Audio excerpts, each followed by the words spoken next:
Broads Media. I can't wait until we get to the pod where it starts off by saying the Flyers are 16-0 since break, because that's the trajectory, damn it. All right, we already had our pod when they beat the good old Florida Panthers and the good old Winnipeg Jets post All-Star break. Now they follow it up with 2 more W's. Give me the cup. Give me the cup. You even win a game against the Seattle Kraken when stupid Dave Hackstall's face is on the camera with Cal Peterson in between the pipes. And that guy stinks. Now, he played like the best goaltender to ever live. Maybe I'm pushing it a little bit. But he performed pretty decently when the bar was set at a please don't blow up in our face. Please don't allow 7 goals in 8 shots. Please don't embarrass us, right? That was the rightful narrative when we realized that Cal Peterson was getting the nod. And you get a big game. Sean Couturier literally flipping off John Tortorella. A big fuck you for the game-winning goal. But there was some greatness involved in there. Scott Lawton on the power play. You want to talk about a missile. You want to talk about a one-timer unleashing, and that thing was cranked! That was such a filthy goal by Lotz, who's been on fire, by the way, because what he did last night against the Coyotes was electric. Dude's been all over the place, which is great for the trade deadline, because give me that first-round pick, baby. Yup. Give me that nice asset in return when you give him to a different squad. Let's go. Let's not overthink this. Let's not overcomplicate it. It's pretty simple. The hotter he gets, the better it is for Danny Briere and Keith Jones to push that button when the trade deadline is here, and I am so happy about it. But look, you get a power play goal there, and then you also had a shorthanded goal by Paling, who's just doing his thing too. What a great role that he's established in this Flyers uniform. That was a really good, solid win against Seattle. I wouldn't say that this win against the Arizona Coyotes was a beautiful watch by any means. I thought there were some breakdowns for sure. I thought it got sloppy at times, but they did enough, and Morgan Frost took over. He was creating power plays left and right. My man scored with so much damn patience on a penalty shot. Here he is waiting, just rips it and finds Twine. That was so sensational, but he's getting tripped up. His speed is causing all sorts of issues for Arizona, so they're throwing their sticks at his feet, and he's flying on the ice. So, hey, 2 minutes, tripping. Hey, 2 minutes, little ice stick. Hey, 2 minutes, little stick penalty. Nothing worse than stick penalties. That means you're being lazy. That's what Coach Gee told me my whole life. Move your feet! Move! That's how I got yelled at nonstop, and here's little lazy-ass Broads at 7 trying to cross over. It's like, Coach, I'm trying my best here, dude. You know what I'm saying? But here's Morgan Frost just creating all sorts of great opportunities for this team. You want to get into the further discussion, which is what did they do with said power plays? How do they look with the man advantage? No. Thanks for asking, but no, I would not like to dive into that. I'm trying to enjoy this hockey team and not sit in the filth of disgust and the nonsense that is a 5-on-4. Blows my mind. But sometimes I'm screaming I want 4-on-4 so there's more ice and they can just play free-flowing. That's terrible. I should never feel that way, but give me a chance with TK to fly as much as possible and to toe drag and to just fire one. I love TK to death. I know when Tippett's getting an empty net goal to get another goal added to his tally, I wanted him to just give a big old clap bomb 2 feet from the net and see if anybody would punch him in the face. Now, I know this is a little side topic, but I have to say, Morgan Riley did the right thing. Morgan Riley did the right thing when it was the Leafs in Ottawa, and it was a big storyline over the weekend. He did the right thing. And I'm not a big old school hockey guy. I have arguments with my dad left and right. My dad is a typical Broad Street bully. He's the standard. Everything he owns is Flyers. Loves Dave Schultz. Loves the hammer. Loves when Delorier drops the mitts. I mean, that's his style of hockey. And what Morgan Riley did was old school. He probably shouldn't have got him up high. But you can't be a douche. You can't be a tool bag. To unleash a clapper like it's the competition of the hardest slap shot, as if it's the All-Star break and the All-Star weekend. No. I mean, that is so damn ruthless. That is so damn disrespectful, and it deserved the response that it got. So, of course, I don't want Owen Tippett to actually do that. I'm just being a jerk-off, and that was a perfect segue. They call me the professional for a reason, although I'm very, very, very, very questionable. All right, this is what it's all about, though.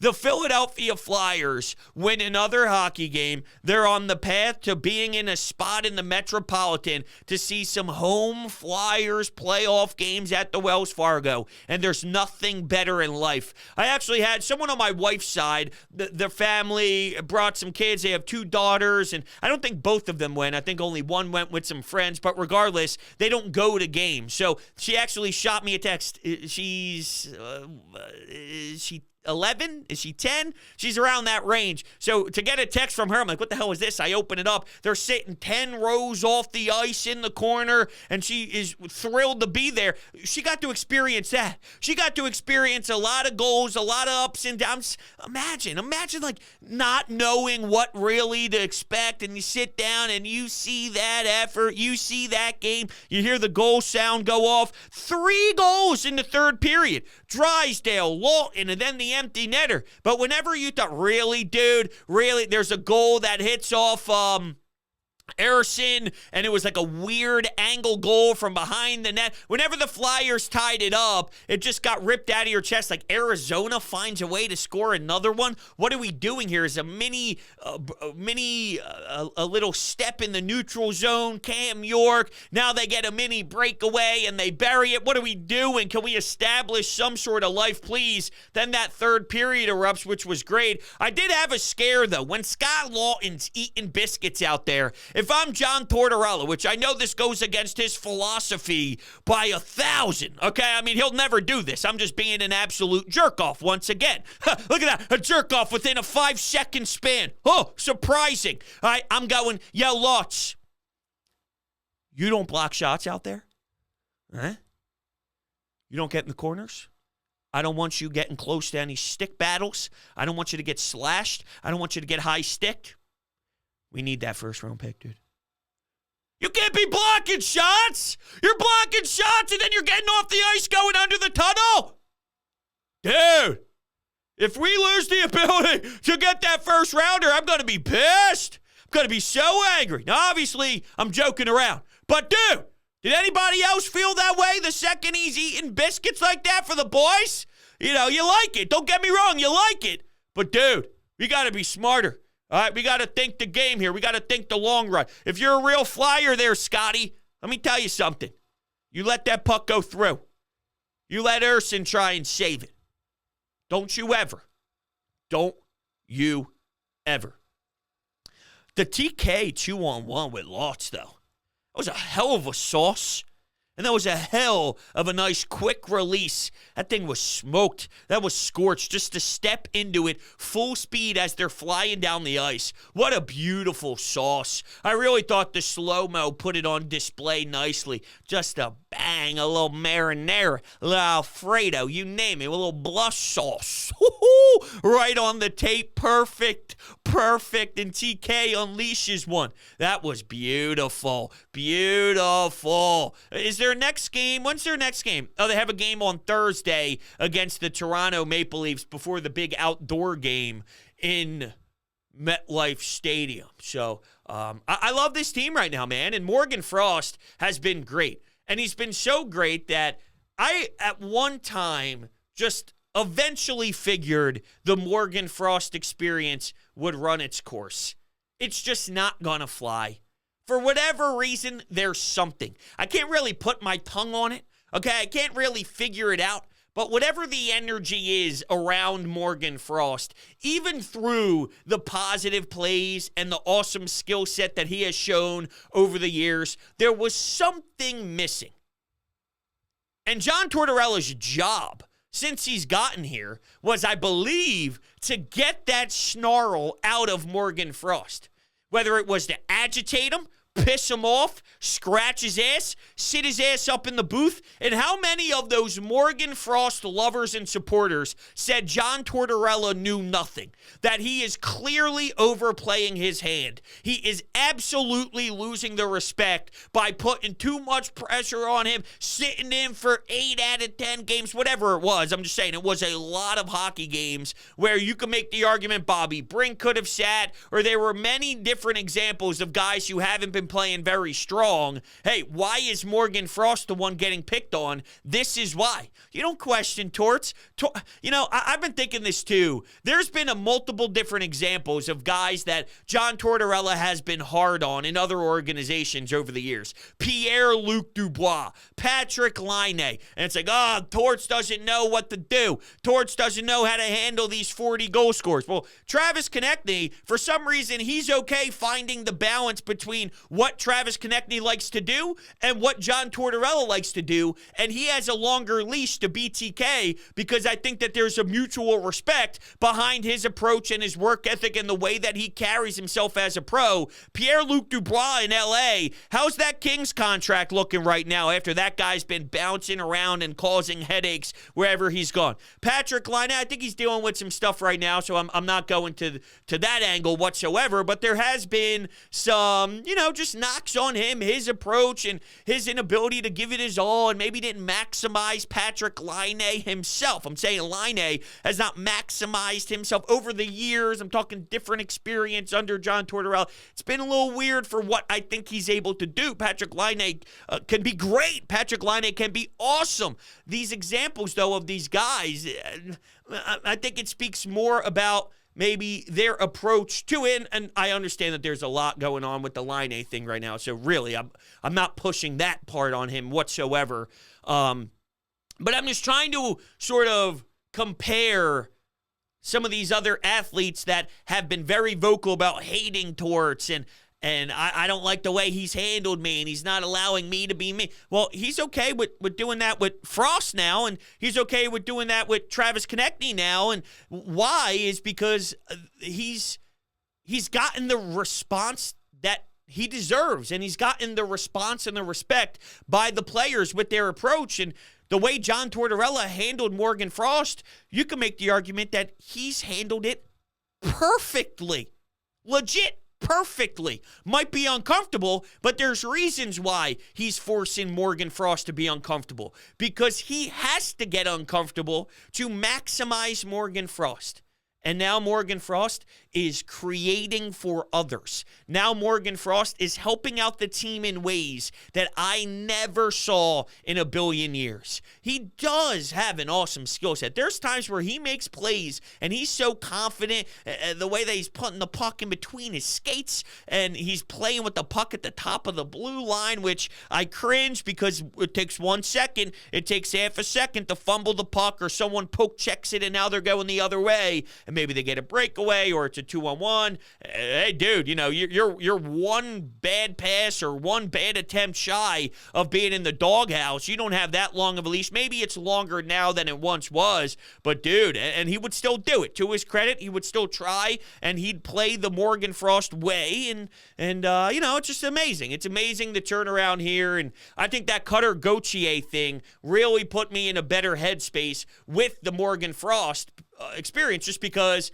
Cutter Gauthier is a loser and he's a clown and he's unwilling to sort of be pushed. I think he's afraid for whatever reason. He's afraid, and Morgan Frost has been through hell, and that guy has given us nothing but everything he has. It's great. The Cam Atkinson thing, though, is a little all over the place. Some awesome passes, some really unique stretch passes, and using the boards to spring someone out in transition and all, but it has been odd. It has not been right. It has not been the norm. It's uncomfortable at times, really. I mean, Cam Atkinson, a guy who's played this long in the league, the guy that's this smart, this intelligent, who knows where to be at all times, and a goal scorer and this and that. And, guys are definitely starting to jump him in regards to great play. And it's just stunning to me. His size and the length of time he's played, is it a he's wearing down thing? I don't know. I think he's just in a rut more than anything else. I believe that Cam Atkinson has more left in the tank than we are seeing now. I don't think this is the last of Cam Atkinson, and I'm not talking in a Flyers uniform. I mean, once again, the trade deadline comes around, although who's burning assets for that unless it's something that's not sexy and not super appealing, but you do it just to make a statement of, hey, we told you we're selling pieces. We told you we want to bring in some draft picks. We told you kind of what our identity was going to be when we're picking up the phone and talking to other GMs out there. And yeah, Cam Atkinson is a part of that. We respect him. We love what he's done for the room, and the change from last year to this year has been magnificent, and he is a part of that vocal leadership that has done it. But man, it's just not working out right now. And no, I don't think this is him forever. I just think he has to learn and adapt and sort of get off this stank that's following him around right now. And that's sort of how I see it. So those are my thoughts on what we saw in the last 2 games and in the totality of the 4 games since break. It's been awesome. We're going to run with some text messages here on the Anytime Hotline. But first, let me tell you about my friends over at HelloFresh. With HelloFresh, you get farm-fresh, pre-portioned ingredients and seasonal recipes delivered right to your doorstep. Skip trips to the grocery store and count on HelloFresh to make home cooking easy, fun, and affordable. That's why it's America's #1 meal kit. Now, what if I told you you get free breakfast for life with HelloFresh? Would you be like, fuck yes, that is fucking awesome? Well, yes, that should be your reaction, and that's exactly what you're getting. So what exactly are you getting? They say breakfast is the most important meal of the day, and HelloFresh agrees. In fact, they're giving all subscribers free breakfast for life. That means you'll enjoy a totally free breakfast item with every single HelloFresh delivery. Now that's something worth waking up for. Go to HelloFresh.com/BroadsFree and use code BroadsFree for free breakfast for life. 1 breakfast item per box while your subscription is active. That's free breakfast for life at HelloFresh.com/BroadsFree with code BroadsFree. HelloFresh is America's #1 meal kit. Dude, listen to me right now. Sign up. Sign up. Sign up. Sign up. If you're questioning, should I give it a try? Do I give it a whirl? Yes. Yes. It is amazing. It's 25% less expensive than takeout. Dude, I'm telling you, it has changed my family's life all across the board. Not just me and my wife, my mother, my father, my brother, my aunts, my cousins, you name it. It's nonstop around the Brody family. HelloFresh, HelloFresh, HelloFresh. Yeah, HelloFresh, HelloFresh. Join the HelloFresh family down below. Code BroadsFree. All right, some text messages here. Broads, why is it an argument about making the playoffs or not? I don't know. That's a pretty shitty answer by me, but I don't know. I can't get in that headspace because I don't believe what the people are saying that don't want to see playoff. And I've been through this before. I think they're so obsessed with the word rebuild that it's totally brainwashing them. This is awesome. A lot of the guys on the team now are important to the quote rebuild. If you could win in the Metropolitan, which doesn't have a lot of greatness behind you, the Islanders, the Devils, there's some teams that are struggling a little bit. It would be bad if you couldn't take advantage of that. The Devils last year and in years past, compared to where they are now, there was once some buzz that they're turning it around. You got the Hughes brothers and this and that. Well, it hasn't really panned out, right? And if you can't take advantage of that, then your team is worse. And your team is better than you're giving them credit for because you're obsessed with this, quote, rebuild. They're not taking shortcuts. It is possible to still make the playoffs, be happy about it, and not be taking shortcuts. They're trading Walker. They're trading Lawton. If the right return is there, they're not just going to piss away pieces just to do it, to make a statement to the fan base. It needs to make sense and add up to what they visualize the respectful return to be. I mean, you got to be able to hold your ground, and you can't get walked all over on and say, oh yeah, we'll give Lawton away for a third just because, we would like to make everybody aware that we're still rebounding. That's stupid. That's silly. If you could get a second rounder for Walker, a first rounder for Scott Lawton, you pounce on that now. And Lawton has been great over the last couple of games. He's actually hurt you more than he has helped you this season, and you are still in this position. So you could find other ways on your roster now to maybe not live up to what Lawton has done over the last 2 games, but to give you serviceable play where the drop-off between Lawton and whatever else is in there isn't so detrimental that now all of a sudden you go on a 6-game losing skid and you free fall and you collapse on your face, and now a bad team that's been struggling has hit a resurgence and pounced right over you. Like, I don't think it's going to be to that level of extreme. So I don't get it. I guess they watched the Sixers at one time in their life and they want to go through that, but what has that gotten you? You do realize that there are other ways to rejuvenate a franchise other than just completely annihilate itself and blow it up. Sure, it worked for the Pittsburgh Penguins, and they did acquire a Sidney Crosby. They did acquire a Malkin, but I'm watching the Boston Celtics right now, and I know Jason Tatum hasn't won a championship yet, but that's more because it's a grown man's league and less about Jason Tatum's ceiling and what he can develop into as a superstar in the NBA. And Jaylen Brown, the Boston Celtics didn't go through a Brett Brown 76ers process. They're significantly better than you. They're in a way better spot than you, and they were able to just turn it around. Well, the Sixers are doing a mini combination of both. They're acquiring assets, but they're not stripping it down completely where you're the Chicago Blackhawks of last year or the Anaheim Ducks of last year, and that's okay. That's right. That's good. I don't know. I wish I could answer your question, but I can't get in that headspace on why it's an argument to make the playoffs or not. Do you keep Scott Lawton for the long run? No, you don't. You don't. His time has sort of ran out here. No. Nope. You trade Scott Lawton, especially when you see the market of what Sean Monahan was able to provide in return.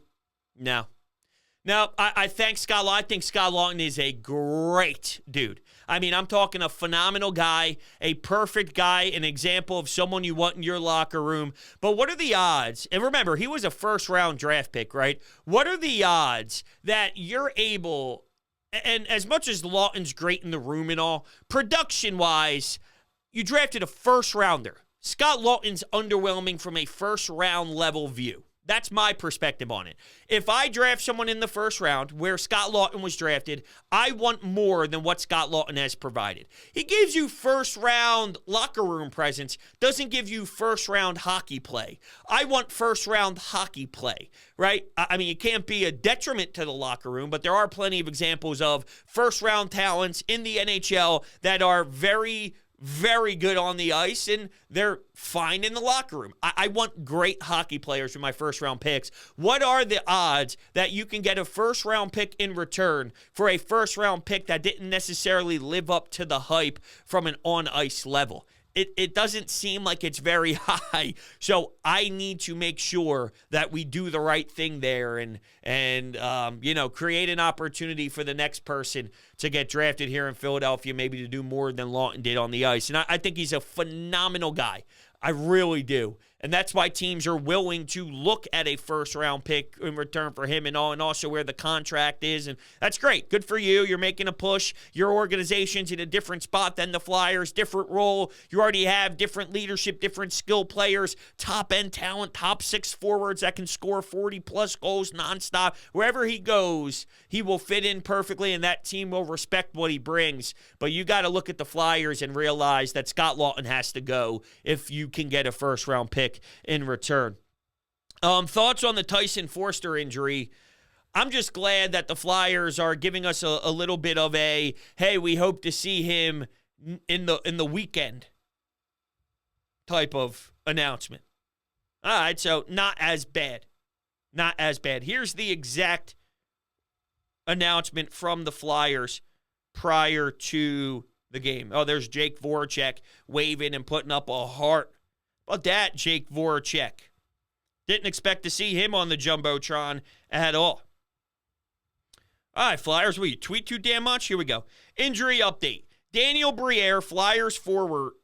Oh, per GM, Daniel Briere, Flyers forward Tyson Forster has a minor lower body injury, and the team is hoping to have him back by the weekend. This is where it gets interesting, though. Defenseman Rasmus Ristolainen has a minor upper body injury, and the team is hoping to have him back by the weekend. Is Rasmus Ristolainen on the move? And that's another name that hasn't really been mentioned yet too much today. But, oh, yeah, if you can move on from that contract, and I'm not willing to bite too much in regards to eating his cap. I do a little bit, but not a lot of it. He's been serviceable. Yes, the cap hit sucks.